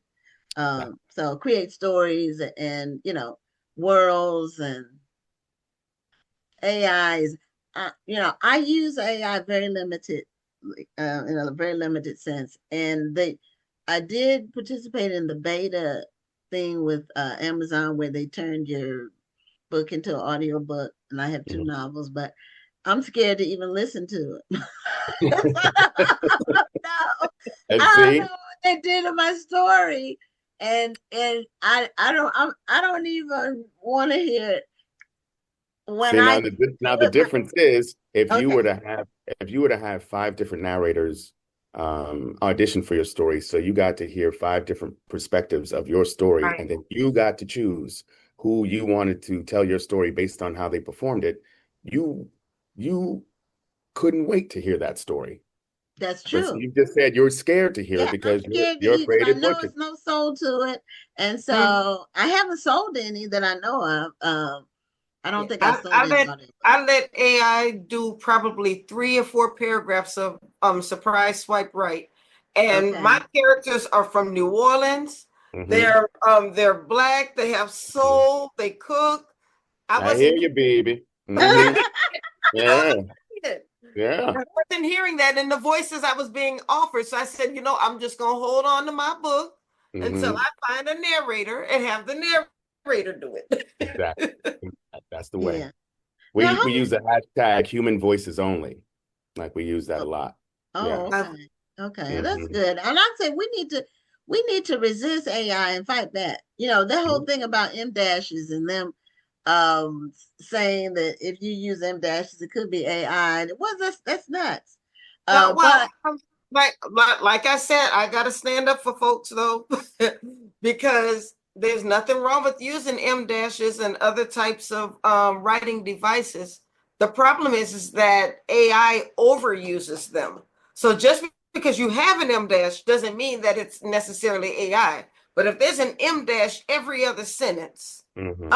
when they're using an M dash when they could have easily used a comma or even two different sentences, sometimes you can tell that that's AI writing. And I think because so many people are trying to fight back against that, they're giving the poor lazy writers who are actually using AI a pass. Hmm. So Yeah. and Yeah. I tell my clients all the time, you can use AI, but you still need to know how to write. You still need to know the principles of writing, because Yeah. how are you going to know what's wrong and what's right Hmm. if you're just depending on the machine to do it all for you? Exactly. yeah, it'll be a story without soul. And if I read a book that I think is AI or an author, I hear about an author that's using AI, that's an automatic no for me. I will not support their work. It's just Mhm. insulting as a reader. It's like you're using a shortcut. It's like a get rich quick. You think it's no shortcuts to things. You have to do it right or not do it. And so, uh, every tool can be used or misused, and every stage of technology there's some level of scamming and or shortcuts, but Right. the people who do good work, they always rise to the top. So Exactly. um Like this is what I tell people all the time, especially when it comes to audiobook narration. The time is the time. There are absolutely no shortcuts. You have to read every single word, every single sentence from beginning to end. The time is the time. It's going to take you however long it takes. Would you want AI to cook your Thanksgiving meal? If you're known for your sweet potato pie, you want AI to do that now? AI can't AI can't replace my sweet potato pie because This, it's this, good. this is what I'm talking about. So like at the end of the day, when I'm done with the project, and I can stamp that because I know what I did in that booth. And I'm like, oh yeah, you're gonna love this one. Yeah, take a listen to that. And I want to be proud. I'm gonna be proud of it. Now, in that respect, Cary, there are a lot of authors, myself included, who I actually want to turn my books into audiobooks, especially some of my older novels. I Hmm. feel like I can find a whole new audience for them Hmm. once I turn them into audiobooks. But Yeah. what are some things that authors should consider when searching out a good audiobook reader? And I think you were touching on one when you talked about the time is the time, because if you look on ACX, there you can be charged by I think it's per finished hour, Hmm. um, Hmm. or a flat rate. And Right. sometimes people are going by what's cheapest, but that Hmm. may not always be the best route, depending on what your book is about, the subject matter, and so forth and so on. So can you talk a little bit about that? Sure. I think where people get hung up at is they don't understand the economics surrounding all of it. So it could sound really expensive just because you haven't heard those numbers before. So it sounds like it's a lot, but really when you understand all the work that goes into it, the pre-production, getting the book, prepping it, making sure you get all the pronunciations correct, all that, then the actual production, the recording of the book, and then the post-production where you have a whole nother team who's going to listen to the book first. They're going to proof it, make sure that it's mistake free, and if there are mistakes, then you have a pickup session. So you re-record those mistakes, you turn it back in, and then they have to process it. They have to make it retail ready. So it goes through processes to make it sound just right. So then once it's retail ready, but now you've seen how many phases it has to go through in order to get to the point where people can actually listen to it, and each phase costs money. So I would say you have a lot of home narrators, and if they do it from home, then yeah, you can mitigate some of the costs as opposed to having someone go into a studio or a publisher or whatever. Um, Depending on what kind of deal. Like if you're using ACX, but then the narrator also wants to go to a studio, that's going to be an extra cost as opposed to them just narrating it at home. And then they're the producer of the whole thing. And then they may have to hire a post-production company just to take care of that part. Um, and then there's a sliding scale of people's per finished hour rate. So on ACX, you'll find a variety of rates because you'll have people who are new, or you'll have people who were sold this idea that audiobooks are a great side hustle. So they're just charging for things they don't know. They don't know what they're doing. And so you got to go to people who know what they're actually doing and talking about. You talk to them, and I say the best way to do that, book conventions. I just started going to conventions. I would say now this makes my second year. I've gone to a couple of romance conventions, and I'm looking to even expand that, go to some sci-fi mystery conventions, because now that's where authors go. They can sell their books, narrators can go sign merchandise, sell merchandise, and it's a great way for us to connect, network, get to know each other personally, face to face. And then you could look into someone's eyes and say, you know what, you're the person who I want to tell my story. And then you Hmm. can work that out there. So like, yeah, it's really, really going outside and showing up. Like, because even as I've done that, I've been in this business for years, but I've noticed, even I have noticed a difference in going outside. I've even had a couple of people who've listened to my stuff who believed I never go outside. So, yeah, so meeting people face to face, getting to take pictures, getting to have conversations with them, they know you're real. So now there's a comfortability in that, and they already trust you because they like what you do. So now you just deepen that trust, and you can have these sorts of conversations. Hmm. So, what are a couple of books that you narrated recently? Not ones that haven't been released yet, because that might be Right. too much inside stuff, but Right. that we might Well, know. the latest one is called House of the Rising Sun by Kawan, and he's an author I've been narrating with for a long time. Yeah, I've I've narrated, known Quan yeah, probably from since he first started in writing, and he's going to Yeah, be back on the show a couple of weeks from now. yeah. So yeah, So but I that didn't was, know you narrated his books. So oh this yeah. is new information.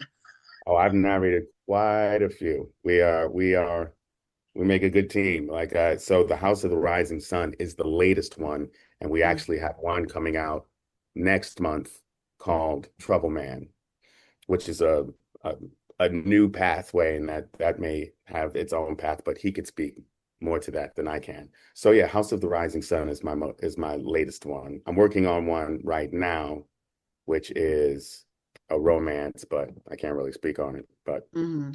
I'm still in the lab working.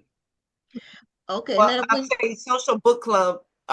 You have a huge fan in the Social Book Club. Uh, uh, He's just spouting off book titles. He said, "Hey, Cary," and what's then up? What's up? another one, just like, "Oh shoot." yeah. Shout out. Now have you done books where uh you work with other narrators, like doing Hmm. the same book? Sure. That happens quite often in romance. You'll have another narrator, I'm a female narrator, and I'll do all the male point of views, Mm. and she'll do all the woman point of views. That's one I'm working on right now. I have a fellow narrator. And so when that happens, we'll discuss what we're doing with the voices. I'll send a voice of the different characters that I'm going to play, because those characters will end up in their chapters as well. So just so that we can stay on point with how we're portraying these different characters. So it You really keep- is like acting. Oh, it absolutely acting. Yes. But how do you keep the characters' voices consistent?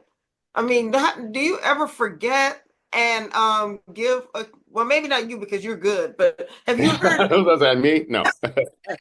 But but I will say I know I have a lot of voices in my head, but from past characters. But uh there are people who have great organizational skills for that. They'll keep a file.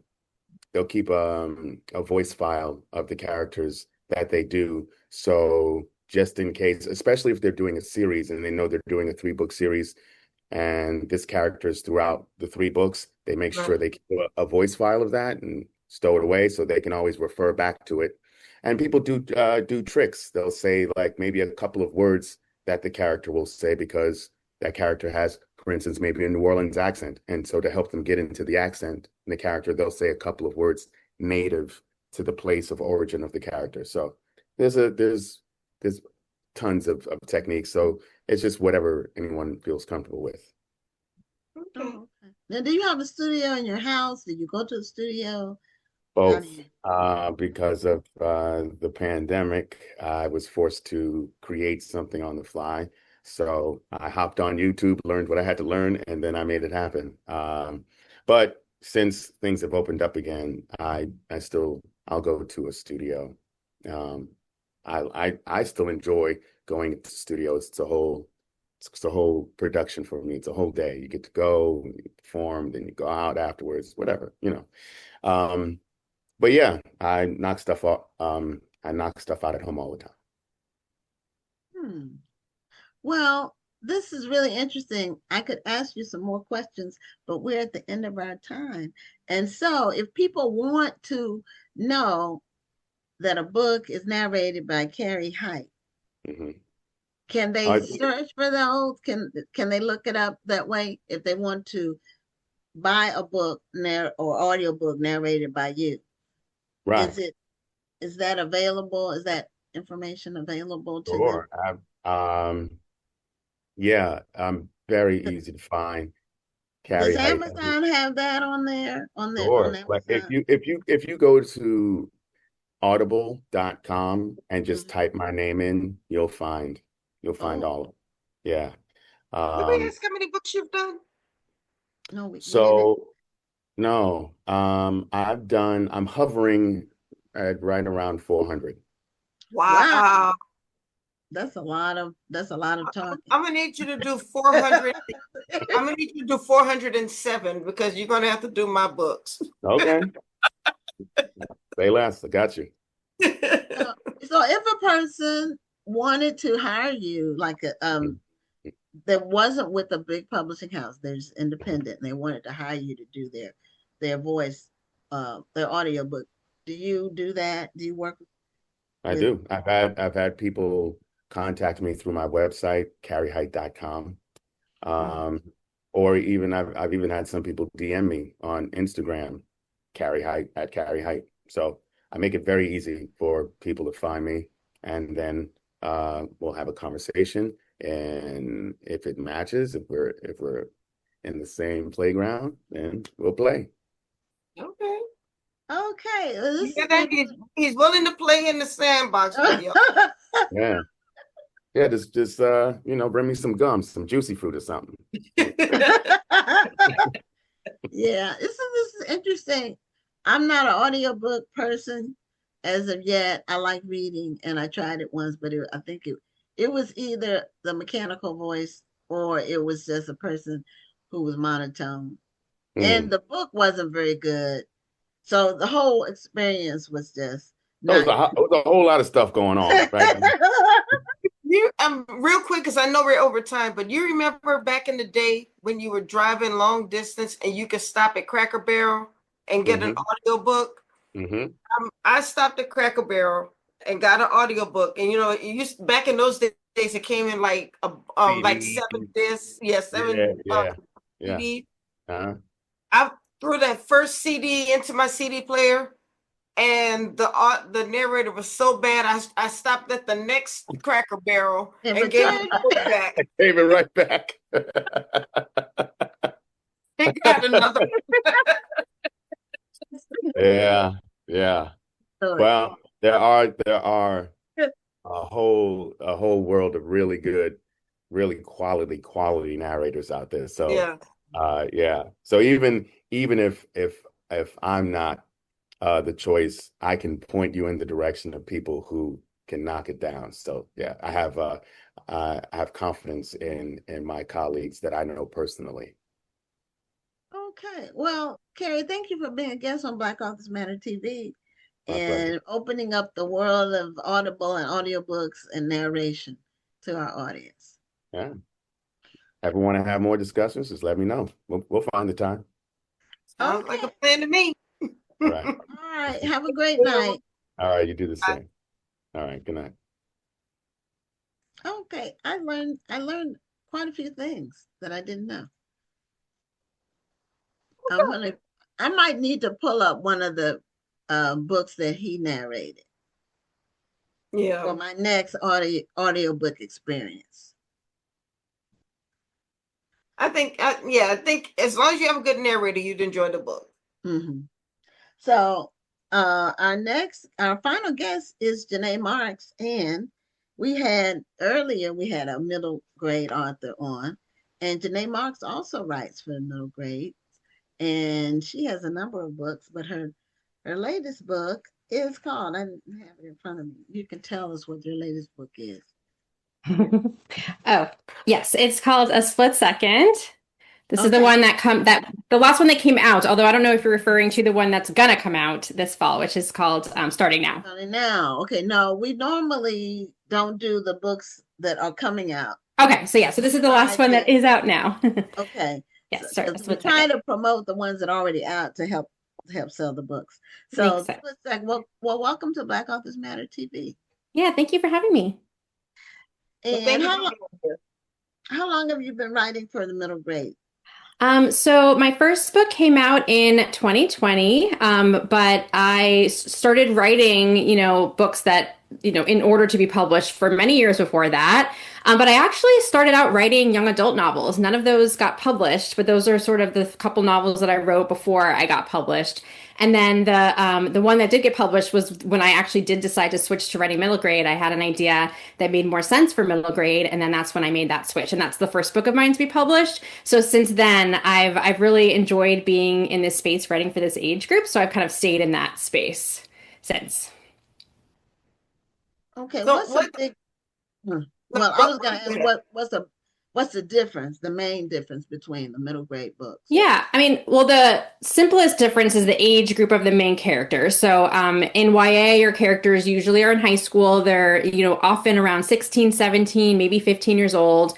And in middle grade, your main character could be anywhere from like 10, 11 to 12 years old, maybe sometimes 13, but very much like a middle school experience or upper elementary school experience. And I would say the other thing besides just the obvious age difference is maybe just the way that the story is told. I think your teenage main character is going to have a different perspective of the world than your middle school main character, because your middle school main character, hasn't necessarily gone out and been so independent just yet. They're maybe just starting to show independence now as they're going to middle school. So I think when you're telling the story, you got to think about what viewpoint they're going to have versus a teenager who's been out in the world a little bit longer, who's maybe had more freedom, had more exposure to things. So that's also just a difference in terms of how you tell your story for those two different age groups. Okay. And then the middle graders are also going through puberty or Yeah, definitely. There's a lot of, I mean, I would say in both age groups, there's a lot of big changes potentially happening. But I think, yeah, for those middle school kids, there's a lot of firsts, maybe your first crush, maybe your first time, really seeing the world without your parents kind of hovering over you. Yeah, definitely experiencing puberty. There's all kinds of things that go on in those years. I think nobody probably wants to go back to middle school, but I think it's kind of fun to, I know it's fun to revisit and in writing and write about those because there's so much story. There's so much to remember about what it was like to be that age. Do you find yourself looking back on your own time as you're writing your stories?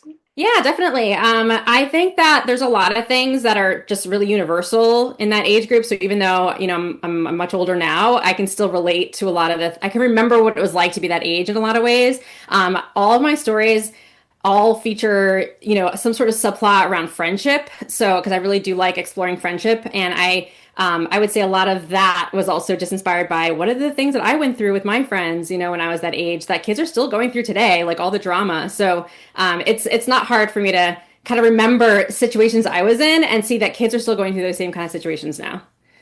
Now, I always wonder when it comes to young reader authors such as yourself, even when you're thinking back on your experience as a young child, how do you not inject your adult way of thinking into the story? Because even if I'm thinking back, I'm still remembering it with an adult point of view, not so much a kid's point of view. I almost have to remind myself that, okay, Rhonda, you were only 13 back then, or you were only 8 back then. You weren't going to look at it that way. That's the thing. I think that's the biggest challenge with writing for this age group is you really have to set aside your adult perspective and put yourself in the headspace of a child. And if you don't have that ability to kind of remember back what that's like, or you don't have children in your life that kind of remind you now what that perspective is like, then it can be really hard. I think that's why, some authors or some writers in middle grade do have a hard time because they're just not really quite getting that voice right. But I think it's really about tapping into your inner child, I guess. And also it helps too if you happen to have kids in your life, or if you've ever taught, or have different situations where you can interact with youth today, just kind of remind you, again, their perspectives are very different. So right now I have so my daughter now is going to be 11 later this year, so that she's kind of now just getting into that space. So I feel like just parenting her, I'm seeing how she sees the world. So that gives me a little bit of a leg up. But I mean, that is definitely a challenge when writing for this age group. Yeah, there's a point when they clearly start to think for themselves in terms of you not basically giving them all their thoughts. Right. They start coming up with some original thoughts. Now, do the thoughts make sense? Sometimes no, but they actually, when they look at the world, you can see that they are thinking about how the world operates and how it affects them. Yeah, I think that's the point. Like, I think you don't always expect young characters, this age group, to understand. I mean, that's why when you're sharing stories, about whatever topic, you want to kind of think about it. Like, what if this kid is learning about this for the very first time? What if they really had no idea that the world worked this way? You have to kind of think about it from that perspective and try really hard not to put your grown-up perspective when sharing their story. Yeah, I was an avid reader from age 4, and when I was in middle school, I read 3 or 4 of books by Iceberg Slim, which I don't know if you know who he is, but he wrote street books before there was urban fiction. And so I thought the whole thing was fictional. Because I had never seen, people do those things. I didn't know anything about drugs or, he had some really, now I bought the books through the mail. That was back when, they were in a brown wrapper or whatever. I don't know if the wrapper was actually brown, but you could buy them through the mail. You order them through the mail. So my parents didn't know I was reading them. And if they did, they didn't even know about those books. But the titles were like, Horse Son was one of them. And I think it was I read that. Pimp. It was something with the pimp in the title. They were really racy. I thought they were very interesting, but I thought it was pure fiction. I had no idea that actually people lived like that. And so I didn't learn that till I became an adult. That's when I Right. found out that stuff was really going on. So, um, you know, children can read and absorb things if they have an interest in reading and the world around them. Now, the book that's out now is called Split Second. Yes. And so what's that one about? So this one is, it was my first time writing a book that had kind of light fantasy elements. All my other novels before this were all realistic fiction. So A Split Second is about a girl, and she basically has had a really fun day. Her name's Elise. She's just had a really fun day with her 2 best friends. They went to the fall carnival in their town, and they're now having a sleepover. She's expecting to continue, hanging out with them the next morning. But when she wakes up the next morning, somehow her friends are nowhere to be found, and she realizes that somehow it is 6 months in the future. So somehow she's jumped forward in time. And then when she goes to find those friends, they're no longer speaking to her. They want nothing to do with her. So somehow she's lost her time and her friends, and she needs to figure out what is going on, how she can get those friends back. The other character, she's the one in the white shirt, and the other character in the yellow is Cora. She's a girl from her past. They used to be friends back in the day, but they haven't really been friends recently. But when she jumps forward in time, all of a sudden Cora is talking to her again. So it's very much a friendship story. Her navigating what happened with my other friends, and also navigating this new friendship with Cora. And also there's that mystery through line of, what happened to me? Is this magic, or did I just lose my memory? Like, how did I lose this time? But you can probably tell from the cover that it really, magic does play a part. So it does kind of have that light fantasy. So it's kind of like realistic with like a light fantasy touch. Yeah, light fantasy. So it's still kid friendly. Yeah, and it takes place in our world. She only went 6 months into the future. Oh yeah, only 6 months. And I did that intentionally because I was thinking, what if you go too far in the future, everything is going to be totally different. But if you were to only go 6 months in the future and wake up, she's still in the same grade. She still goes to the same school. But enough really big things to her, like her friendships, have been impacted. Enough for her to feel really confused and want to get that time back. So I purposely didn't, she still has her family. She's still living at home. A lot of things are the same. But these things that are different are jarring enough that she needs to figure out how to solve this problem. And now, which book is this for you? Which number book? How many? This one, it was number 4. Okay, all right. And then your other 3 before that, are they also middle grade books? And They are. What kind of subject matter? Yeah, so they are all middle grade. So my debut novel, which was From the Desk of Zoe Washington, this one was one that touched a little bit more on tougher themes and like social justice themes. Basically, the main character, Zoe, finds out that her father, who she's never met because he's been in prison her whole life, she finds out that he might actually be innocent of the crime. And so she just sets out to uncover the truth about what happened to him. And I ended up writing a sequel to that called On Air with Zoe Washington. So those 2 stories feature those kind of themes of, incarceration, possible wrongful conviction. But there's also some light themes because she's a baker, so she bakes a lot in both books, and that adds a lot more fun to the story. And then my other book is A Soft Place to Land, which touches on topics of dealing with change in your family. The main character in this, Joy, she, due to financial hardship, her parents had to move from her to basically sell her childhood home and move into an apartment across town, and they're dealing with some financial struggles, and so she's kind of in this, kind of in the middle of all of this, and she's not really feeling very much at home in this new apartment building they moved to. And so it's really about like, how do you adjust from these changes that happen, that are outside of your control when you're a kid. Your parents are fighting, like things are outside of your control. How do you find your place again? And then there's also another mystery storyline in here too, because she ends up making a friend in the building who introduces her to a secret hideout, sort of like a space only the kids know about in the building. And there she ends up uncovering a mystery. So I tend to add a lot of like mystery subplots, or at the very least through lines, to my books to kind of make them more fun for young readers.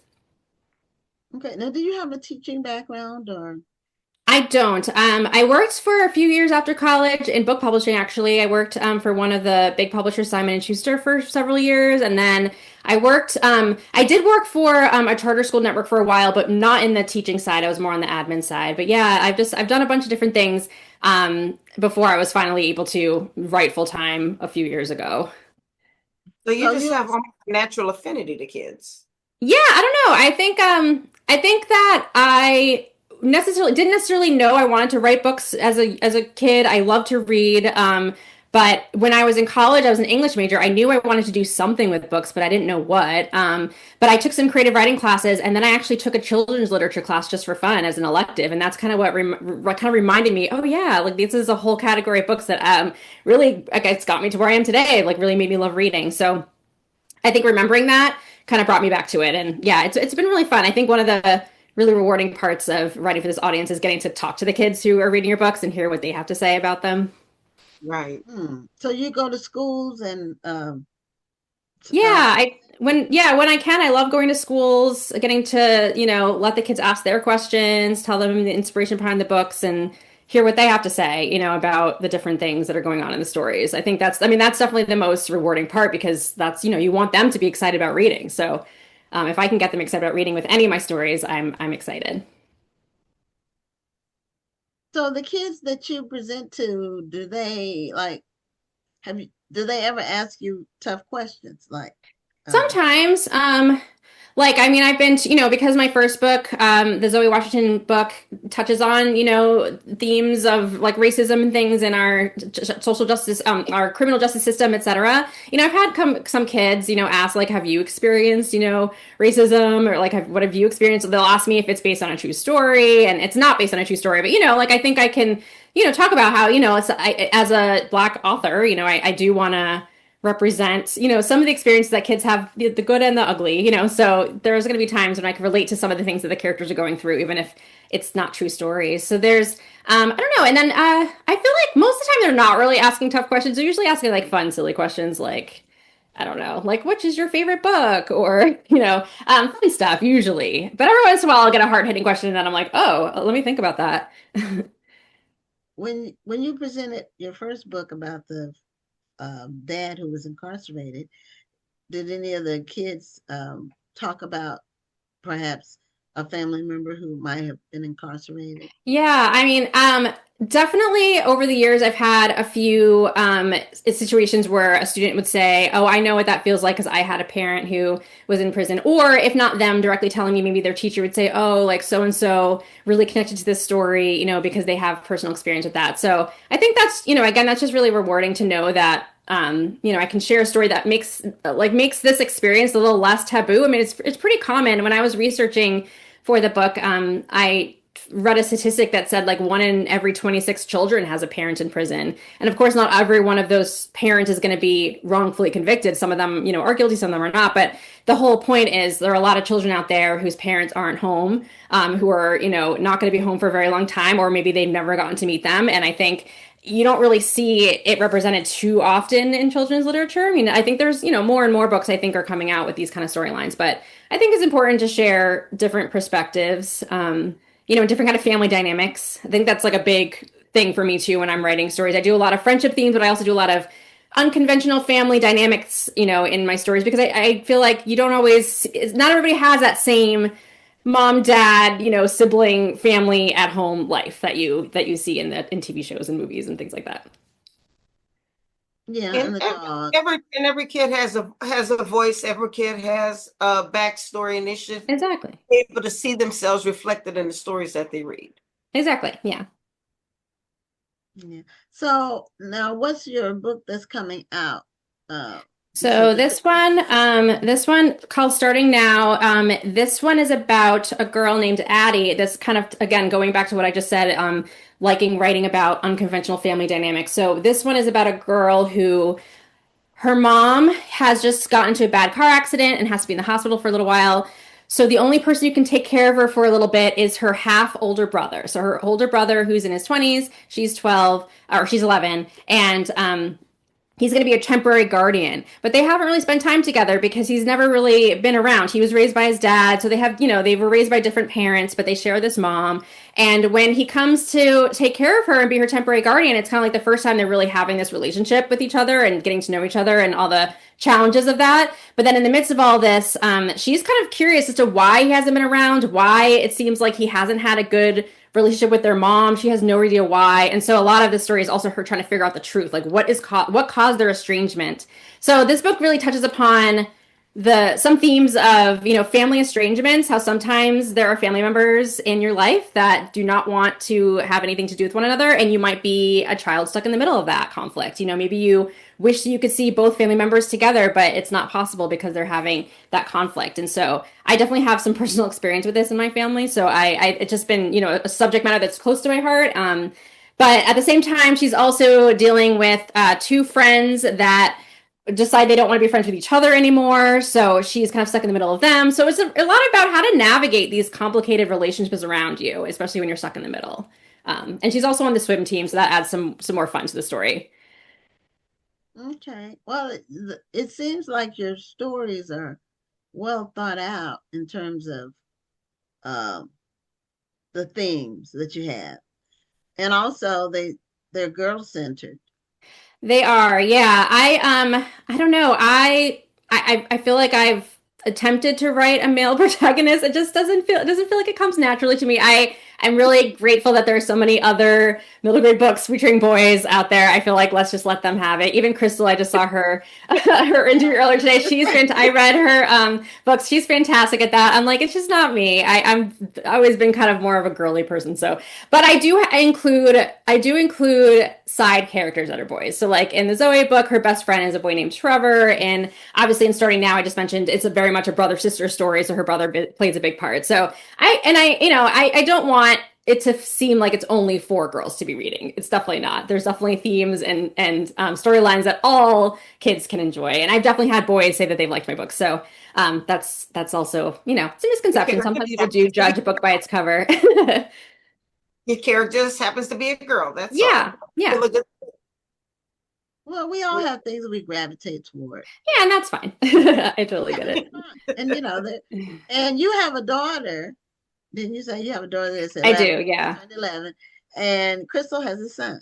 So I know. I think that's probably, who knows? She also could have just grown, I don't know if she has brothers or, had a lot of male figures in her life. She probably just has a lot more inspiration, but definitely having a kid, and our kids actually are the same age. So like, I can see how she probably also just got inspiration from her own kid, as she was writing. Yeah. Well, she also mentioned that between she and her husband, they have 10, I think it was 10 nephews. Oh, I missed that. Yeah. A couple of nieces. Oh, wow. Yeah. Yeah. I feel like most of my cousins are girl. I wasn't really around a lot of men in my life, I guess. There's a lot of girls in my family too, so I get it. Yeah, there's like a couple of, like when I got married, my husband was like, "Where are all the men in your family?" And it's like, okay, there's not that many of them. Yeah, I had a girl. My sister had two girls. My brother he has a son and a daughter, but he lives far away, so I don't get to see him with them very much. But yeah, lots of girls, and my sister and I were. There were four siblings because my brother passed, but the two girls were born first. So there's something about some families just have girls or have boys. Yeah. And some families have twins. that's a genetic thing where some family lines there's twins in there. We don't have any twins, and the only twins in both sides of my family are I had an uncle who had 16 children Oh, wow. and one set of twins. And if you have that many births, you should get a break in that Yeah. one. That's a lot. so so anyway, Janae, tell people, are you going to be doing any book signings coming up? Or do you have anything like that going on, any special events that you Yeah, do? I'm hoping that when my next book comes out in the fall, I'll have some things scheduled. I live in Connecticut, not too far from New York, so sometimes I am able to pop in and do an event in New York. So yeah, I guess just keep your eyes peeled, I guess, for any announcements on my end. But yeah, I hope to be able to go to some more book signings or things to help promote this book and all my other ones in the fall. Okay, and the way we became aware of you and Chrystal um, was no, not you and Chrystal. It was the people who were on the other show, but through Tamika Fryer Brown. Oh yeah. Yeah. She let us know about her interview and how she was nominated and then ultimately won for her category. That was very exciting. I was really happy she put you on my radar because I wasn't aware of this show. So now I have Okay. lots of episodes I can go back and watch. But that just means you have to come back now. That'd be awesome. Yeah, no, this is really cool. I think it's great what you're all doing, spreading the love for Black authors. It's great. Well, Absolutely. and I'm glad that there are people writing for that middle grade audience. So they're not being left out, they're not being ignored. And so, because a lot of people are doing picture books. Yeah, I And think middle then, grade's a tough age group too, because kids that's when they start getting really distracted with technology and like it's just you really got to grab them. It's like it's a tough age group to grab. So I think if you can manage to pull them in and make them want to be readers, then I think that's a great age to do it. So that's my hope at least. Yeah, there's a good balance. I mean, I have a client who wanted to reach that age group, but she still wanted it to have illustrations.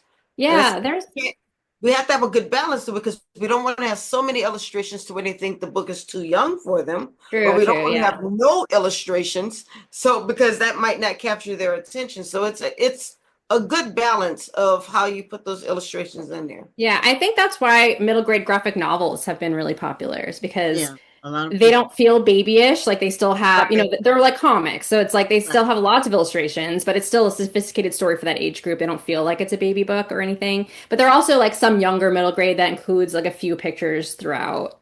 None of mine have pictures, but so it's kind of that's always the tough thing when they read and they open it up and they're like, oh, this whole thing's just words. But hopefully Well, kids will be okay with that in the long Pictures. run. Where are the it's a pictures? chapter Yeah. book. So anyway, Janae, thank you so much for being a guest on the show, and congratulations again on all of your books and the one that you have coming out in the fall. Yeah, thank you so much. All right, Okay, have a great night. It was All so right, you good to too. Same here. All right, bye. bye-bye. So, that's the end of our show. I do want to remind people of a few things. One, if you didn't get a chance to participate or watch live the award show that we had last week, go on our Facebook page and pull it up. It was very, very gratifying, very exciting. And that's always every year. It's an exciting time for us. Next week, we won't have a show because of the Memorial Day holiday.